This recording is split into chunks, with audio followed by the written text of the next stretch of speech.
Je vous propose donc de réaliser cet objet que nous avons appelé Shape. Cet objet que nous avions fait avec 3D Design Plus, que nous allons refaire maintenant avec SolidWorks. Donc je vais faire une rotation. Cette rotation se fait grâce à la souris.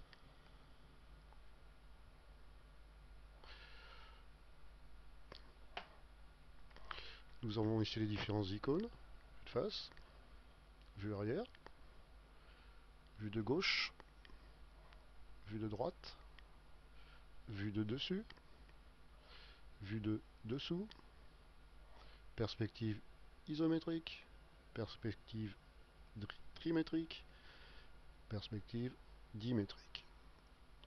Revenons à la perspective isométrique avec laquelle nous travaillerons. Cet objet est constitué donc de plusieurs parties: le corps par les pipettes jaunes, le cylindre rouge, le tunnel bleu marine, le trou horizontal bleu ciel, le trou vertical vert. Nous allons donc commencer l'exercice en faisant fichier, nouveau, c'est une pièce, répondons OK. Nous allons commencer par faire donc le corps, le par les pipettes jaunes. Cliquons d'abord sur plan de face. Nous allons donc indiquer le point de départ des axes X, Y, Z en cliquant sur l'icône rectangle. Le point rouge nous indique que nous sommes bien au point 0, 0, 0. Cliquez glisser. Cotation intelligente. Donc indiquons la longueur de notre parallélépipède, 80. La hauteur de notre parallélépipède, 60. Sauf que l'esquisse est rectangulaire, il faut donc lui donner une épaisseur. Cliquons sur l'icône base bossage extrudé que nous simplifierons en appelant épaisseur. L'épaisseur que nous propose le logiciel n'est pas dans la bonne direction. Il faut inverser cette flèche grise. Pour ce faire, cliquons sur l'icône inverser la direction. Cette fois-ci, la direction de l'épaisseur est correcte. Indiquons 60 mm. Confirmons par OK. Donc voilà le corps de notre chape. C'est par les pipèdes, appelons-le corps. Profitons-en pour lui donner donc une couleur jaune dans mon exemple. Nous allons maintenant, sur le dessus du parallélépipède jaune, faire le cylindre rouge. Cliquons sur le dessus auparavant. Cliquons ensuite sur l'icône cercle. Cliquez, glissez. Il faut maintenant indiquer la position du centre du cercle ainsi que son diamètre avec l'icône cotation intelligente. Pour être plus visible, cliquons sur l'icône vue de dessus. D'abord le bord, ensuite le centre. La moitié de 80, 40. D'abord le bord, ensuite le centre. Moitié de 60, 30. Ensuite le diamètre de notre cylindre, 40.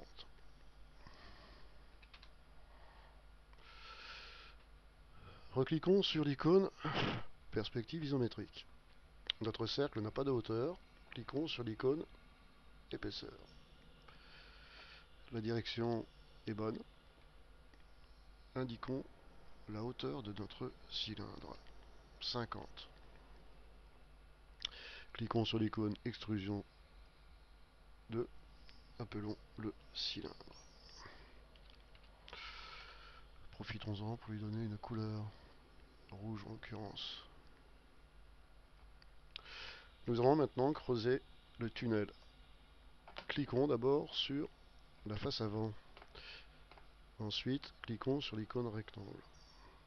Détail très important, il faut que le crayon, que le petit icône jaune apparaisse à l'arrière du crayon pour que le rectangle soit collé en bas. Cliquez, glissez. Voilà, le rectangle est bien collé à la partie basse du parallélépipède. Cliquons sur cotation intelligente, le bord en premier, l'esquisse. Largeur du tunnel, 60. Hauteur du tunnel, 50. L'esquisse de notre futur tunnel est donc correctement dessinée. Nous allons maintenant cliquer sur l'icône enlèvement de matière. Donc la direction est bonne. Nous allons cliquer sur à travers tout, ce qui nous évitera de donner la longueur de l'extrusion. Nous confirmons l'extrusion à travers tout. Le tunnel est donc créé. Appelons-le tunnel. Donnons-lui la couleur bleu marine. Nous allons maintenant percer sur le côté droit et le côté gauche un trou. Cliquons d'abord sur le côté droit. Dessinons l'esquisse d'un cercle. Positionnons correctement le centre et le diamètre du cercle. Cotation intelligente. Le bord en premier, le centre en deuxième, la moitié de 60, 30. Par rapport au bas, le centre du cercle est à 20. Le diamètre, 20. Nous allons donc dessiner correctement l'esquisse de notre futur trou. Cliquons sur l'icône enlèvement de matière. La direction est bonne. Comme tout à l'heure, indiquons-lui à travers tout. Confirmons. Les deux trous ont été percés.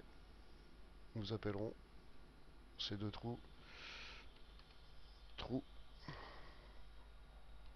horizontaux.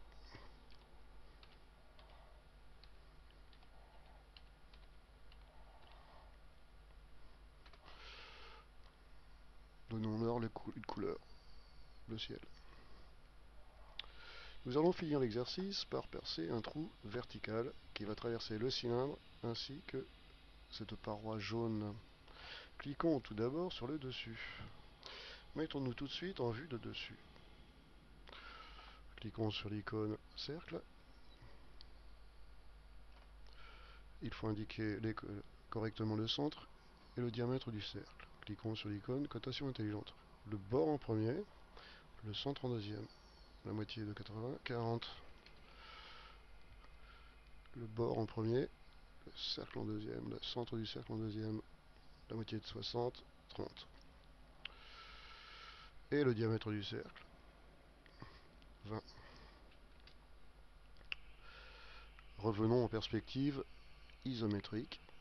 Nous allons pouvoir maintenant, après avoir fait donc l'esquisse de notre futur trou vertical, cliquons sur l'icône enlèvement de matière, à travers tout. Confirmons. Le trou vertical a été effectué. Appelons-le trou vertical.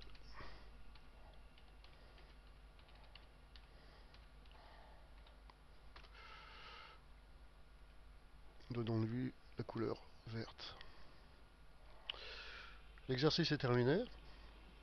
Cliquons sur l'icône rotation de vue pour pouvoir donc voir la forme en 3D.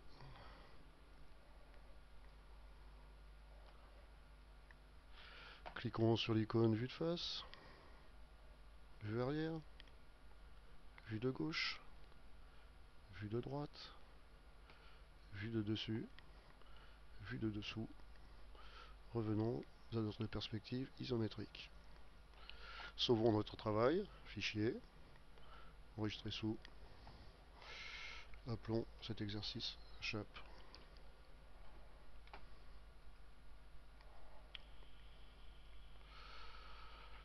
Je vous remercie de votre attention.